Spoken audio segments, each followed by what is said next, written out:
शिरोळ तालुक्यातील नृसिंहवाडी विधानसभा निवडणुकीसाठी महाविकास आघाडीकडून प्रचार शुभारंभ करण्यात आला। खासदार सुप्रिया सुळे, खासदार शाहू महाराज, स्टार प्रचारक आमदार सतेज पाटील, माजी मंत्री लक्ष्मणराव ढोबळे, उमेदवार गणपतराव पाटील यांची यावेळी प्रमुख उपस्थिती होती। यावेळी बोलताना सुप्रिया सुळे यांनी 1500 रुपये दिलेत म्हणून लाडक्या बहिणी मतदान करणार नाहीत, तर त्यांच्या मुलांच्या हाताला नोकरी देऊन बेरोजगारी हटवायला हवी असं सांगितलं। त्यांनी नात्यात पैसे आणायचेच नाहीत आणि व्यवहारात नातं आणायचं। जेव्हा व्यवहारात नातं येईल ना, पुढच्या वेळी शटर बंद होईल। आणि जेव्हा नात्यात पैसे येतात तेव्हा त्या नात्यात प्रेम राहत। हेच दुर्दैव आहे। आणि लाडकी बहीण मगाशी बंटी दादा बोलला तुम्ही, बंटी दादा तुम्हाला वाईट वाटणार नसेल आणि महाराजांना वाईट वाटणार नसेल तर मी थोडंसं क्रेडिट घेऊ का या स्कीमबद्दल। तुम्ही नाराज होऊ नका, तुमचं पण कॉन्ट्रीब्युशन आहे त्याच्यात, पण थोडंसं माझं जास्त, म्हणजे बारामती लोकसभा मतदारसंघ लोकसभेपर्यंत बहीण लाडकी नव्हती हे माझ्यापेक्षा कुणालाही जास्त माहिती आहे। या राज्यातली बहीण लाडकी नव्हती। असा दणका तुम्ही दिला ना की बहिणी अशा 1 मिनिटात लाडक्या झाल्या। आणि थोडंसं क्रेडिट बारामती लोकसभा मतदारसंघाला मिळतंय, तुम्हाला मिळतंच, काही नाही म्हणत नाही, पण थोडंसं 5% बारामती लोकसभा मतदारसंघाला जास्त। कारण का 31 खासदार निवडून आले आणि डायरेक्ट लाडकी बहीण स्कीमच सुरुवात झाली। त्याच्या आधी कधी ही स्कीम नव्हती। महिलांनो लक्षात ठेवा, सारे पाटलांच्या कुटुंबाचं योगदान गेले अनेक दशक या भागात त्यांचं काम आपण सगळ्यांनी पाहिलेलं आहे।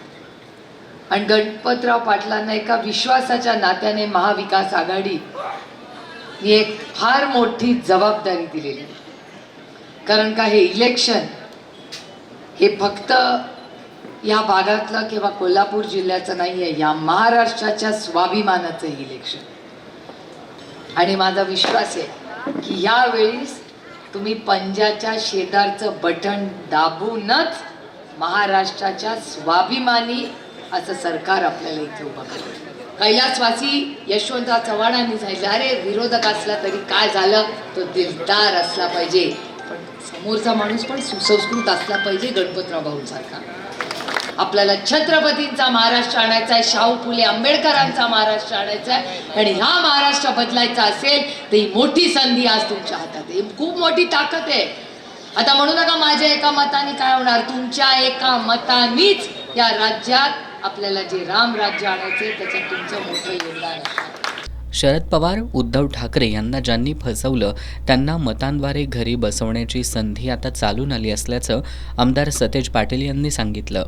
लोकसभेची निवडणूक झाली आणि त्यानंतर विधानसभेचं रणांगण कधी सुरू होणार याची चर्चा या महाराष्ट्रामध्ये सातत्यानं होती। कारण की या महाराष्ट्रातल्या जनतेला वाटत होतं निवडणुका लवकर व्हाव्यात, महायुतीचं सरकार महापालिका, जिल्हा परिषद, नगरपालिकेच्या निवडणुका गेले 2.5 वर्ष करत नाही। आणि म्हणून या राज्यातल्या लोकांना देखील वाटत होतं की आता राज्यपाल राजवट इथे वाढतं आणि वर्षभर राज्यपालांचा कारभार या राज्यामध्ये होईल का अशी शंका निर्माण झाली होती। परंतु शेवटी महाराष्ट्राची भूमी आहे, छत्रपती शिवाजी महाराजांची भूमी आहे। इथं काय चुकीचं केलं तर लोक सोडणार नाहीत हे लक्षात आल्यामुळे या निवडणुका आता लावण्याची वेळ भाजपवर त्या ठिकाणी आहे। आणि या रणांगणामध्ये मागच्या वेळी ऑक्टोबरमध्ये निवडणुका झाल्या होत्या, आता अगदी नोव्हेंबरपर्यंत या निवडणुका पुढे घेऊन जाण्याचं काम केलं। त्यांना वाटलं की मॅचची टायमिंग वाढवली, अंपायर मॅनेज केला तर मॅच जिंकणार, मॅच ते जिंकणार नाही, महाविकास आघाडीच मॅच या ठिकाणी जिंकणार। कुठल्याही परिस्थितीत काही या ठिकाणी बदल केला, तारखा जरी पुढे घेतल्या असत्या तरी या महाराष्ट्रातली जनता गेले 3 वर्ष वाट बघते। ती एकाच गोष्टीची ताई वाट बघते, ती काँग्रेस फोडणाऱ्यांचा बदला घ्यायचा, आदरणीय पवार साहेबांचा पक्ष फोडला त्यांचा बदला घ्यायचा, आणि उद्धव ठाकरे साहेबांचा पक्ष फोडला त्यांना या ठिकाणी हिसका दाखवायचा। हे गेले 3 वर्ष ही महाराष्ट्रातली जनता या ठिकाणी वाट बघते। जे गद्दार आहेत ज्यांनी फसवलेलं आहे ते आज आपल्याला फसवलं, उद्या तुम्हाला फसवायला या ठिकाणी मागे पुढे बघणार नाही. हे जर याचा सगळ्या गोष्टीचा विचार करायचा असेल तर येणारी 20 तारीख आपल्याला महत्वाची आहे. मला आठवतंय 2009 साली ज्यावेळी या जिल्ह्यामध्ये 2च आमदार निवडून आले, एक बंटी पाटील आणि एक सारे पाटील साहेब या ठिकाणी निवडून आले. आणि मला त्यावेळी आठवत आहे की मी नवीन होतो, माझी दुसरी टर्म होती, परंतु त्यावेळी सारे पाटील साहेबांनी एक सोनियाजींना पत्र लिहिलं आणि म्हणले या जिल्ह्यामध्ये जर काँग्रेसला ताकद द्यायची असेल तर आपण बंटी पाटलाला मंत्री करा. हे उपकार मी माझ्या आयुष्यामध्ये कधी या ठिकाणी आणि मी अनेकदा सभेमध्ये हे बोललेलं आहे, अनेकदा मी याचा उल्लेख केलेला आहे. आणि म्हणून मला आज आनंद आहे की आज जिल्हा काँग्रेसचा अध्यक्ष या नेता या नात्यानं आज स्वर्गीय सारे पाटील साहेबांचं स्वप्न गणपतराव दादांना आमदार म्हणून पूर्ण करण्याची जबाबदारी तुम्ही आम्ही सर्वजण या ठिकाणी घेऊ. एक चांगलं कर्तृत्ववान नेतृत्व, एक चांगलं सज्जन नेतृत्व, एक सन्मानाचं नेतृत्व, ज्यांनी या ठिकाणी शारपड जमिनीमध्ये एक विकासात्मक दृष्टिकोन घेऊन या तालुक्याला पुढे घेऊन जाण्याचं काम प्रामुख्याने या ठिकाणी केलं. आता लोकांनी शिरोळचा निर्णय घ्यायचा आहे की एक शांत संयमी नेतृत्व पाहिजे का पुढच्या बाजूला काय मी सांगायची या ठिकाणी गरज नाही.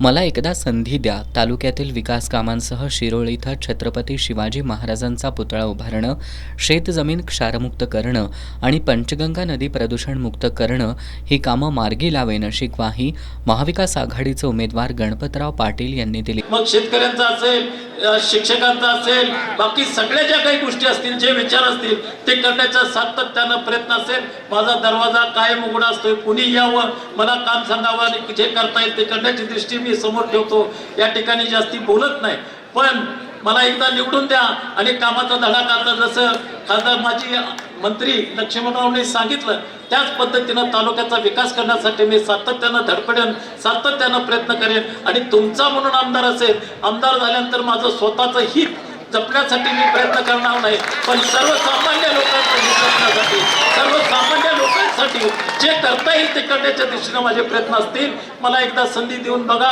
मी अक्षरशः सांगेन मी कामाचा धडाका लावल्याशिवाय राहणार नाही. यावेळी खासदार शाहू महाराज, माजी मंत्री लक्ष्मणराव ढोबळे, शिवसेनेचे संजय पवार, भूषण होळकर, रावसाहेब भिलवडे, स्वाती सासणे, रमेश शिंदे यांनीही मनोगत व्यक्त केली. याप्रसंगी अनिलराव यादव, धनाजीराव जगदाळे, वैभव उगळे, अनंत धनवडे, शेखर पाटील, संजय अणुसे आदी उपस्थित होते.